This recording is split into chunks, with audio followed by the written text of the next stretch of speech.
हर हर महादेव, जय शिव शंकर।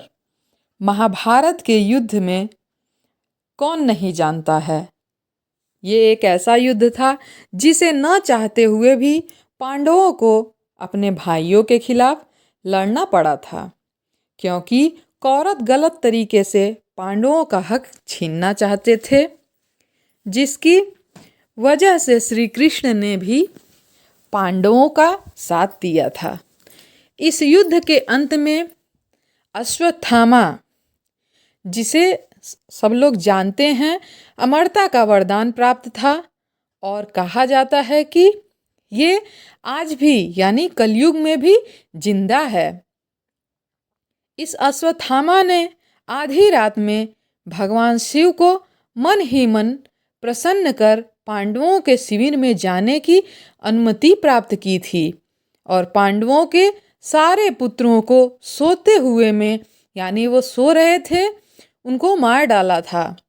पांडवों को जब इस पूरी घटना का पता चला तो उन्होंने भगवान शिव को अपने पुत्रों की मृत्यु का जिम्मेदार मान लिया। भगवान शिव से युद्ध करने के लिए आतुर हो गए और युद्ध करने के लिए चले गए। और जैसे ही उन्होंने अपने अस्त्र निकाले, सारे अस्त्र शिव जी के अंदर समा गए।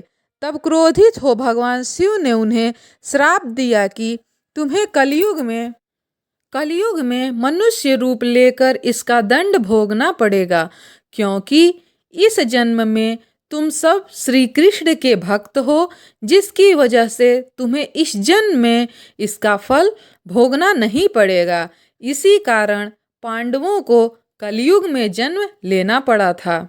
अगर आप जानना चाहते हैं कि कलयुग में किस रूप में और कहाँ पर पांडवों ने किसके यहाँ जन्म लिया था, तो आइए आपको बताते हैं।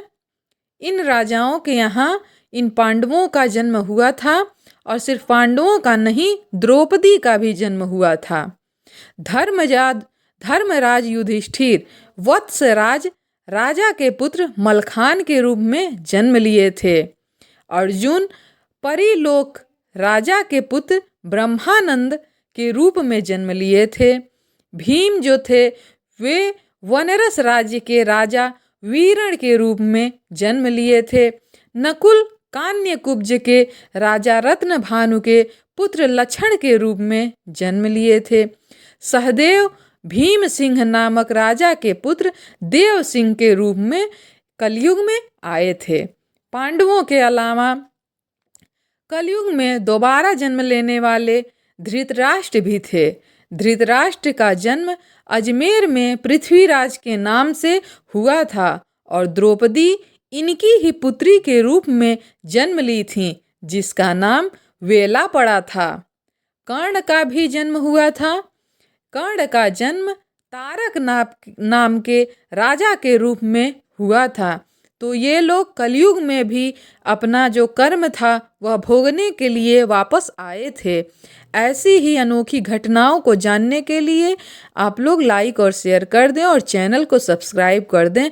महादेव आप सभी लोगों के सभी मनोकामना पूर्ण करें। हर हर महादेव, जय शिव शंकर।